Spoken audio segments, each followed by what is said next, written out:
Hello दोस्तों, स्वागत है आपका अपने यूट्यूब चैनल आउटलाइन क्लासेस पर। मैं राजेश एक बार फिर लेकर आया हूँ आपका जो प्रैक्टिस सेट है आज का, वो है प्रैक्टिस सेट नंबर 11 जो हमारा यूपी पुलिस के लिए चल रहा है। ठीक है, जिसमें कि आपके 38 क्वेश्चन आएंगे, आपको आंसर करने शुरू करते हैं बिना आपका टेस्ट बिना टाइम वेस्ट किए। ठीक है, तो आज का पहला क्वेश्चन है नागार्जुन। नागार्जुन बताना है कि नागार्जुन कौन थे। एक जैन भिक्षु थे, एक बौद्ध दार्शनिक थे, एक यूनानी शासक थे, या फिर एक वैदिक ऋषि थे। बताइए कौन से थे। तो क्वेश्चन नंबर एक का क्या होगा, बी ऑप्शन। एक बौद्ध दार्शनिक थे। कौन थे, बौद्ध दार्शनिक थे। जैन धर्म में तीन रत्न, जिसे त्रिरत्न कहा जाता है, वो दिए जाते हैं और उन्हें निर्माण का मार्ग भी कहा जाता है। ये क्या है आपको बताना है, त्रिरत्न कौन कौन से हैं बताइए। तो ऑप्शन नंबर इसका हो जाएगा डी ऑप्शन, सही विश्वास, सही ज्ञान और सही आचरण। सही विश्वास, सही ज्ञान और सही आचरण। ठीक है, बहुत महत्वपूर्ण क्वेश्चन है बौद्ध धर्म से। अगला क्वेश्चन देखेंगे। अगला क्वेश्चन है हमारा, किस वर्ष बाबर ने सुल्तान इब्राहिम लोदी को पानीपत की लड़ाई में पराजित किया था। आपको बताना है किस वर्ष बाबर ने सुल्तान इब्राहिम लोदी को पानीपत की लड़ाई में हराया था। बताइए, 1527 में, 1526 में, 1525 में, या फिर 1524 में। बताइए।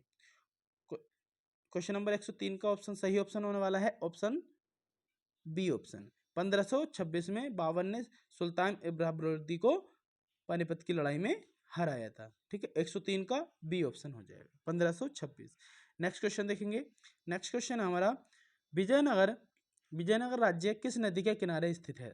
आपको बताना है जो विजयनगर राज्य था वो किस नदी के किनारे स्थित था। बताइए, गंगा नदी के, कावेरी के, तुंगभद्रा के, या फिर कृष्णा के। जरूर बताइए आंसर कमेंट बॉक्स में क्या होगा। तो इसका सही आंसर होने वाला है बी ऑप्शन। कौन सा, इसका सही आंसर है बी ऑप्शन। ठीक है, अगला क्वेश्चन देखते हैं। किस प्राचीन साम्राज्य में महिलाएं कुश्ती में भाग लेती थी। आपको यह बताना है ऐसा कौन सा साम्राज्य है जिसमें महिलाएं कुश्ती में भाग लेती थी। बहमनी साम्राज्य, विजयनगर साम्राज्य, चोल साम्राज्य, या फिर कोई नहीं। बताइए 105 का आंसर। अच्छा, विजयनगर साम्राज्य वाला आपको सी ऑप्शन आना है। ठीक है, 104 का सी तुंगभद्रा। 5 का आंसर बताइए। तो 5 का हो जाएगा बी ऑप्शन, विजयनगर साम्राज्य। विजयनगर साम्राज्य में महिलाएं कुश्ती में भाग लेती थी, आपको याद रखना है। ठीक, नेक्स्ट क्वेश्चन देखेंगे अपना। क्वेश्चन नंबर 106, सिविल सेवा किसके शासनकाल में प्रारंभ हुई थी। आपको बताना है सिविल सेवा किसके शासनकाल में प्रारंभ हुई थी। 106 का आंसर। तो 106 का आंसर होगा सी, लॉर्ड कॉर्नवालिस।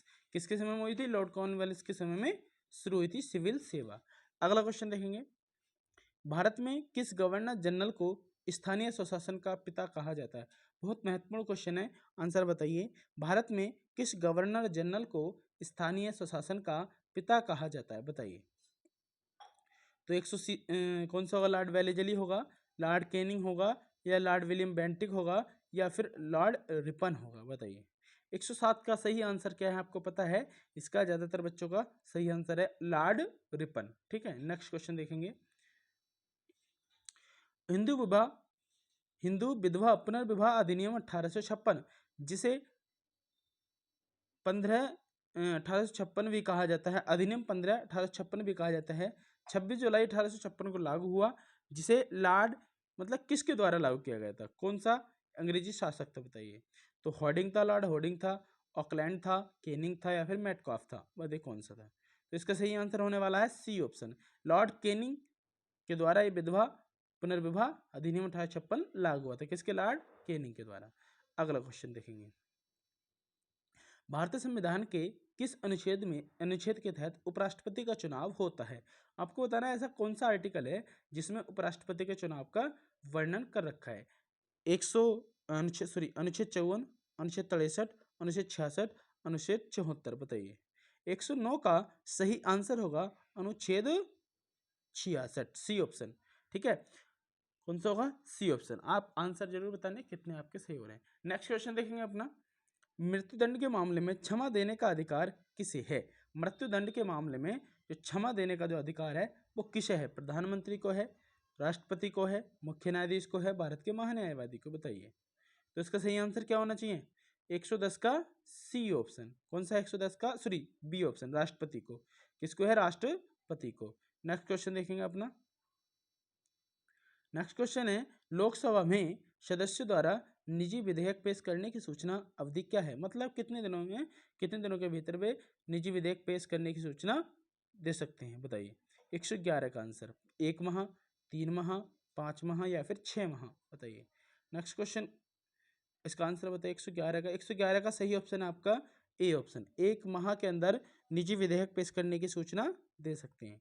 अगला क्वेश्चन देखेंगे, लोकसभा में मतदान करते समय टाई की स्थिति में वोट डालने का अधिकार किसको होता है? मतलब जब दोनों तरफ, लोकसभा और राज्यसभा का दोनों तरफ से पक्ष जो बराबर हो जाए तो फिर निर्णायक मत देने का अधिकार किसको है, बताइए। प्रधानमंत्री को, स्पीकर को, राष्ट्रपति को या फिर उपराष्ट्रपति को, बताइए। तो इसका सिंपल सा आंसर है लोकसभा अध्यक्ष देता है, तो इसका मतलब बी ऑप्शन ठीक हो जाएगा, स्पीकर। नेक्स्ट क्वेश्चन देखेंगे अपना,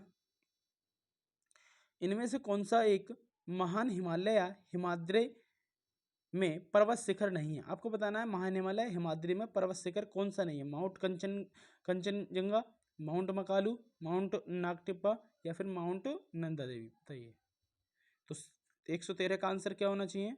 113 का आंसर होगा C option, mount Nag Tibba, mount Nag Tibba. ठीक है, नेक्स्ट क्वेश्चन देखेंगे, निम्नलिखित में से कौन सा विकल्प लघु हिमालय में पर्वत की सबसे लंबी पर्वतमाला है? आपको बताना कौन सा जो विकल्प है लघु हिमालय में पर्वत की सबसे लंबी पर्वतमाला है। धौलाधर पर्वतमाला, महाभारत पर्वतमाला, पीर पंजाल पर्वतमाला या फिर शिवालिक, बताइए। तो इसका सही आंसर होगा क्या? तो इसका सही आंसर होगा सी ऑप्शन, पीर पंजाल पर्वतमाला सबसे लंबी है। नेक्स्ट क्वेश्चन देखेंगे, पश्चिमी घाट है, पर्वत है, पठार है, पठारों का ढलान है या फिर पहाड़ियां हैं, बताइए क्या आंसर है इसका। तो इसका सही आंसर क्या होगा? तो इसका आंसर होगा क्या हो जाएगा, ये हो जाएगा सी ऑप्शन, पठारों का ढलान है। पश्चिमी घाट क्या है? एक पठारों का ढलान है। अगला क्वेश्चन देखेंगे, नेक्स्ट क्वेश्चन, विश्व की सबसे बड़ी पर्वतमाला या पर्वत श्रृंखला कौन सी है? अल्पस, हिमालय काराकोरम, एंडीज, तिब्बत, बताइए। तो इसका सही आंसर क्या होना चाहिए? सबसे लंबी कौन सी है? सी ऑप्शन, एंडीज पर्वतमाला जो है वो सबसे लंबी है। नेक्स्ट क्वेश्चन देखेंगे, किलिमंजारो में स्थित एक निष्क्रिय ज्वालामुखी है। आपको ये बताना है किलिमंजारो जो ज्वालामुखी है वो कौन से देश में है? तंजानिया में है, कीनिया में है, इथोपिया में है या फिर घाना के अंदर है, बताइए। तो इसका 117 का सही ऑप्शन क्या होगा? ए ऑप्शन, किलिमंजारो कहाँ है? तंजानिया के अंदर है। ठीक है, नेक्स्ट क्वेश्चन देखेंगे, तनामी रेगिस्तान निम्नलिखित में से किस देश में स्थित है? कौन सा तनामी रेगिस्तान, बताइए। चीन में है, दक्षिण अफ्रीका में है, ऑस्ट्रेलिया में है या फिर भारत में, बताइए। तो इसका सही आंसर क्या होना चाहिए? 118 का सी ऑप्शन, ऑस्ट्रेलिया में तनामी रेगिस्तान स्थित है। नेक्स्ट क्वेश्चन देखेंगे अपना, क्वेश्चन नंबर 119, निम्न में से कौन भारत में थोक मूल्य सूचकांक के मुख्य घटक है? आपको बताना जो थोक मूल्य सूचकांक है उसके घटक कौन कौन से हैं? प्राथमिक वस्तुएं, ईंधन और बिजली, सेवाएं या फिर विनिर्मित उत्पाद, बताइए कौन से हैं। तो 119 का सही आंसर क्या होना चाहिए? ए ऑप्शन, ए का मतलब है पहला, दूसरा और चौथा। सेवाएं प्राथमिक सेवाएं जो मुख्य घटक में नहीं आती हैं, बाकी तीनों आती है, तो ऑप्शन नंबर ए ठीक हो जाएगा। नेक्स्ट क्वेश्चन देखेंगे अपना 120वां, भारत में निम्न में से क्या अप्रत्यक्ष कर की श्रेणी में है? आपको बताना भारत में क्या अप्रत्यक्ष कर की श्रेणी में है, कौन सा कर है जो अप्रत्यक्ष के रूप में जाना जाता है? आयकर, सेवा कर, संपत्ति कर या फिर निगम कर, बताइए।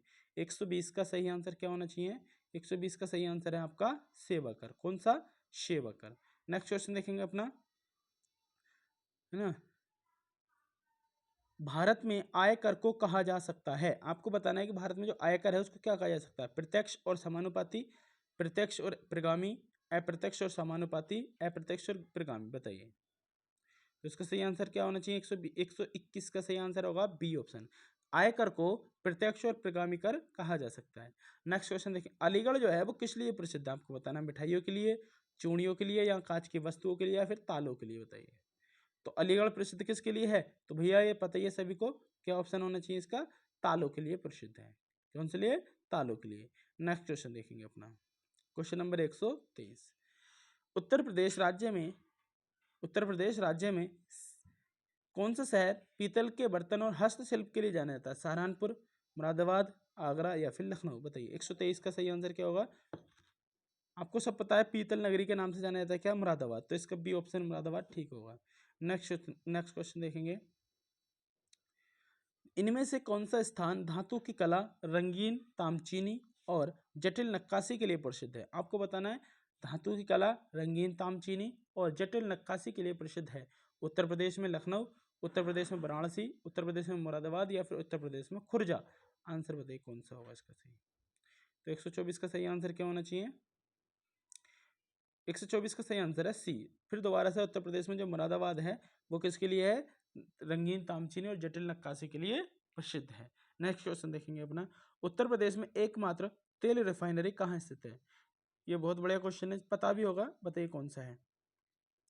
तो इसका सही आंसर क्या होगा, प्रयागराज होगा, मथुरा होगा, आगरा होगा या फिर कानपुर होगा, बताइए।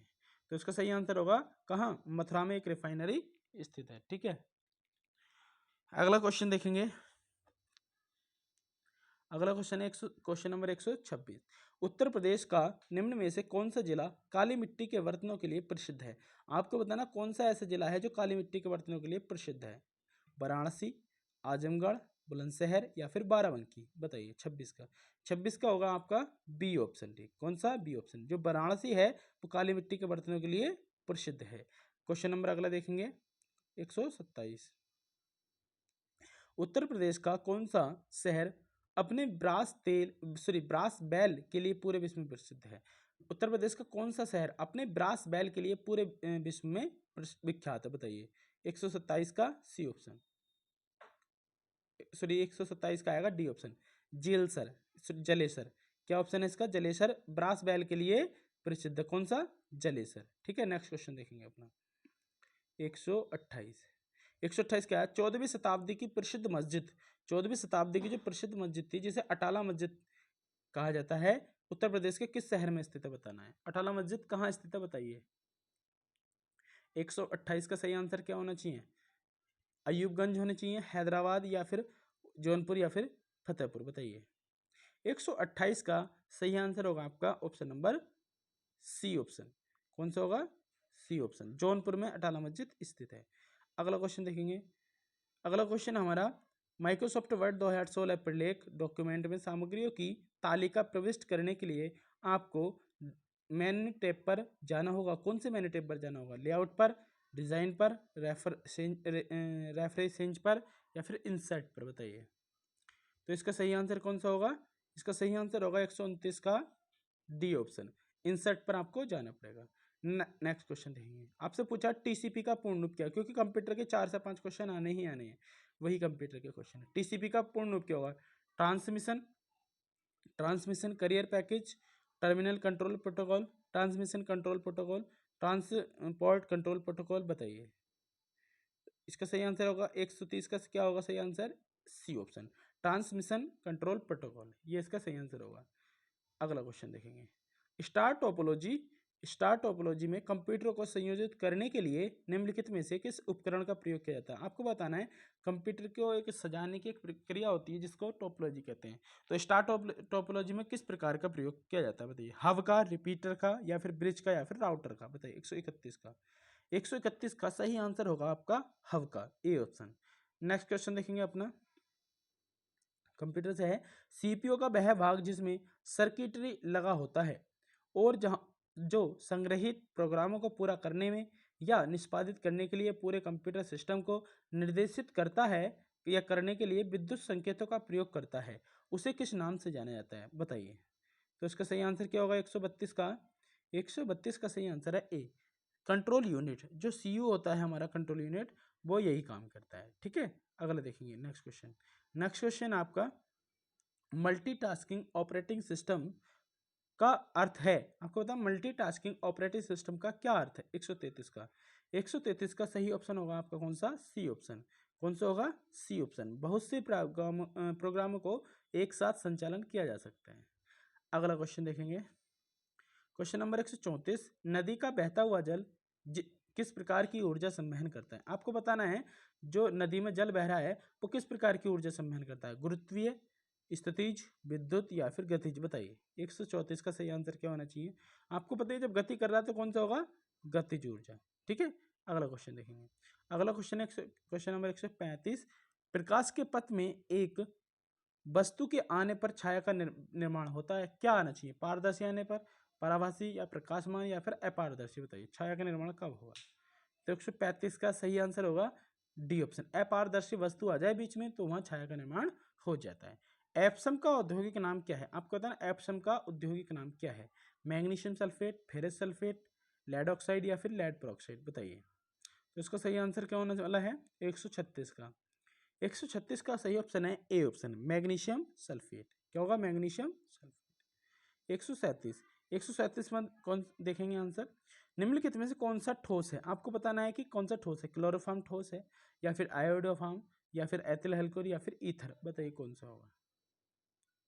तो इसका सही आंसर होगा 137 का बी ऑप्शन, आयोडोफॉर्म जो है एक ठोस है। ठीक है, आगे देखेंगे। रक्त है एक अम्लीय है, क्षारीय है, परिवर्तनीय है या फिर उदासीन है? बताइए अम्ल कैसा है? अम्ल कैसा है एक? बताइए। 138 का क्या आंसर होना चाहिए? 138 का बी ऑप्शन होना चाहिए। क्या है ऑप्शन? इसका होगा बी ऑप्शन। तो क्षारीय। रक्त कैसा होता है दोस्तों? क्षारीय होता है। तो दोस्तों ये हो गए आपके 38 क्वेश्चन। कितने हो गए? 38। इसमें से आपके कितने सही हुए, कितने गलत हुए, कमेंट में जरूर बताने। अगर प्रैक्टिस सेट अच्छा लगा हो तो शेयर कर देना, ठीक है, और जरूर बताने कितने सही हुए। तो आज के लिए इतना ही, मिलते हैं कल नए प्रैक्टिस सेट के साथ। जय हिंद, जय भारत।